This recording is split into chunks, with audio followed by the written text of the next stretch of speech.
징검다리 연휴가 있었던 6월 초 어느 날 대포항에 마실을 나갔다가 기획한 컨텐츠입니다. 10,000원으로 자연산 회를 구매하는 건 충분히 가능합니다. 근데 포장을 해서 집에서 드셔야 한다는 단점은 있어요. 그래도 이 방법은 충분히 소개해 드릴 만한 내용인 것 같아요. 10,000원으로 집에서 자연산 회 먹기 지금 알려드릴게요. 속초 앞바다에서도 자연산 횟감이 많이 잡힙니다. 대표적인 생선들이 오징어, 고등어, 청어, 숭어, 작은 방어, 그리고 겨울에 많이 나는 도루묵 같은 횟감들이 가격도 합리적이고 맛도 좋습니다. 근데 얘네들이 숭어를 제외하고는 잡히자마자 금방 죽어요. 그래서 횟집들마다 많은 양의 이런 대량으로 잡히는 자연산 회들을 구비해 놓지는 않습니다. 못 팔면 다 손실로 이어지니까요. 그래서 이런 자연산 회들은 광어, 우럭 이렇게 사시면은 이렇게 하나씩 얹어주는 것들 있잖아요. 흥정하시다 보면 광어, 우럭 담겨져 있는데 뭐 멍게 이렇게 더 추가해 주시거나 다른 걸 이렇게 넣어주면서 뭐 이렇게 더 서비스로 주는 그런 생선으로 많이 팔리는 거라고 보시면 됩니다. 대포항에서 10,000원으로 자연산 회를 구매하는 팁을 알려드릴게요. 대포항 난전에서 이제 회를 이렇게 뜨시다 보면요, 여기서 이제 최저 판매 금액 같은 게 있는 것 같더라고요. 그러니까 10,000원짜리는 팔진 않아요. 그러니까 매장에서 이제 식사하는 손님으로 10,000원짜리 손님은 받지 않는 거죠. 그래서 이렇게 흥정을 하실 때 수족관의 뭐 고등어나 자연산 회들을 보시면 얼마 정도 하냐 시세 한번 물어보시고, 혹시 이거 포장 가능하냐 이렇게 한번 물어보시는 게 훨씬 빠를 겁니다. 이런 자연산 회들은 단독 판매용으로 가져다 놓은 게 아니기 때문에 팔지 않은 곳도 꽤 있을 거예요. 근데 대부분의 곳들이 포장해 간다 그러면은 그 시세 정도로 이렇게 다 판매를 하시거든요. 두 번째는 포만 떠주세요 이렇게 말씀을 하셔서 껍질만 벗긴 상태, 필렛 형태라 그래서 이마트 가면은 광어 이렇게 큰 덩어리 형태로 파는 거 있잖아요. 뭐 그런 형태로 달라고 하셔서 집에서 직접 썰어 드시는 게 훨씬 맛있을 겁니다. 왜냐면 이 회는 칼맛이라는 게 되게 중요한데요. 이런 저가 회를 이렇게 썰어 주실 때 그렇게 잘 썰어 주시진 않거든요. 뭉텅뭉텅 써는 게 막회 형태거나 아니면 회를 이렇게 썰어주는 회돌이라는 기계가 있어요. 기계로 이제 한꺼번에 썰어주는 건데 그렇게 썰어서 먹으면 생각하시는 것보다 맛이 별로 없습니다. 그래서 칼질을 잘 못하시더라도 필렛 형태로 받으셔서 집에서 얇게 이렇게 썰어 드시는 게 훨씬 더 맛있으실 겁니다. 같이 사시는 분께서 회를 썰어 주시기 위해서 칼을 갈아주고 계십니다.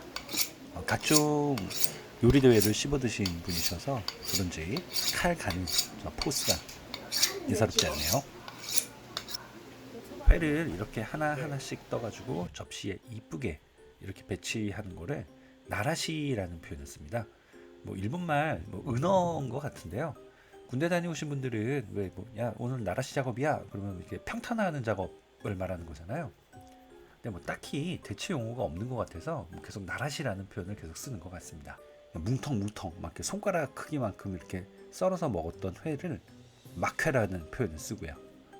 나라시라는 표현 말고 다른 표현이 뭔지를 잘 모르겠는데요. 아주 회는 이렇게 칼맛이 있는 상태에서 이렇게 나라시를 해서 먹는 게 굉장히 맛있습니다. 칼맛이라는 것이 회 뜨는 사람이 얼마나 맛있게 회를 뜨는가 그거를 의미한다고 그러시더라고요.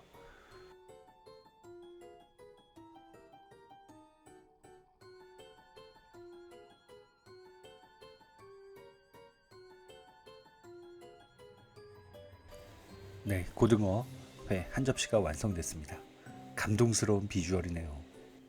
10,000원으로 구매한 고등어 회라고는 믿기지 않을 정도로 굉장히 이쁘고 먹음직스러운 한 접시가 완성됐습니다. 집에서 연어회를 썰어서 드셔본 적이 있으신 분이라면 충분히 써실 수 있는 그런 회입니다. 집에서 회를 드실 때는 곁들여 먹는 것들이 좀 중요해요. 그래서 소금, 간장, 초장 뭐 이런 것들을 준비하셔서 종류별로 이렇게 찍어 드시면은 굉장히 좀 다양한 맛을 느낄 수 있고 좋습니다. 그리고 이 소금 중에서 말돈 소금이라고 유튜브에 많이 나오더라고요. 뭐 되게 고급 소금이다 뭐 이렇게 나오는데 10,000원 이하에서 구매할 수 있는 금액이어서 한번 구매해 봤습니다. 회나 고기 찍어 먹을 때 괜찮은 소금인 것 같아요. 고등어 회에 선물 받은 레드 와인을 같이 먹어봤습니다. 달지 않고 쌉싸름한 뭐 그런 와인이네요. 회 첫 점을 먹을 때는 이게 뭐라고 되게 긴장이 돼요. 이게 무슨 맛일까 뭐 이런 궁금함. 첫 점은 소금하고 와사비만 살짝 얹어서 먹어봤는데요. 네, 예상했던 대로 약간 비린 맛이 나네요. 고등어에는 그 자체의 비린 맛이 좀 있거든요. 고등어 자체의 비린 맛 때문에 고등어 회는 호불호가 있는 회입니다. 근데 저는 이 고등어 회 자체를 굉장히 좋아합니다. 그래서 저는 이 고등어 초절임 시메사바라고 불리는 요거를 그 좀 사다가 냉동실에 넣고 이렇게 술 한잔 할 때 이렇게 썰어 먹고 그러거든요. 제가 고등어 회를 좋아해서 이게 맛있는 걸 수도 있겠네요. 회 간장에 찍어 먹어봤는데요. 요 맛이 가장 익숙한 맛입니다. 고등어 회를 먹기에는 이 방법이 가장 무난하네요. 초장에 마늘, 고추를 함께한 조합입니다. 이렇게 드시면 고등어의 그 비린 맛을 잘 잡아주거든요.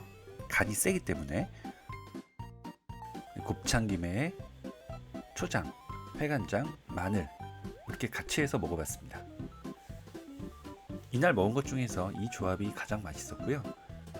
이 곱창김 같은 경우에는 인공적인 조미는 안 되어 있는데 김 자체에 감칠맛이 있거든요. 근데 이 감칠맛이 회의 맛을 더 부각시켜주는 역할을 해요. 회의 맛을 죽이는 게 아니라 그 회가 가지고 있는 그 맛을 더 많이 살려주는 굉장히 효자의 역할을 하는 김입니다. 회 먹을 때 요 곱창김하고 한번 같이 드셔보세요. 청겨자 쌈채랑 마늘, 초장 이렇게 해서 또 같이 먹어봤는데요.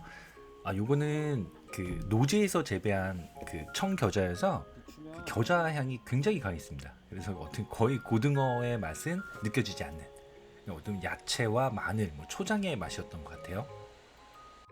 이 영상은 제가 처음으로 기획을 해서 제작한 컨텐츠입니다. 생각보다 기획을 해서 제작한다라는 게 굉장히 어려운 일이네요. 제작 기간도 거의 2주 정도가 소요가 되는 긴 작업이었습니다. 오늘 소개해드린 10,000원으로 자연산 회를 집에서 먹기 이 방법은 우럭과 광어를 구분하지 못하시는 분이나 칼질이 부담스러우신 분께는 추천드리지 않습니다. 그리고 자연산 회는 가격 변동이 굉장히 심해요. 오징어가 2마리 10,000원 할 때도 있고 한 마리에 25,000원 할 때도 있거든요. 그래도 10,000원 선에서 구매 가능한 자연산 회들이 꽤 있다는 거는 알려드릴게요. 앞으로도 이 채널은 속초와 고성과 양양에 재미있는 곳과 맛있는 곳을 알차게 소개해드리는 채널이 되겠습니다. 오늘 영상을 통해서 이렇게 회를 먹는 방법이 있었네 라고 느끼셨다면 구독과 좋아요를 눌러주세요. 유튜브 꿈나무에게 아주 큰 힘이 됩니다.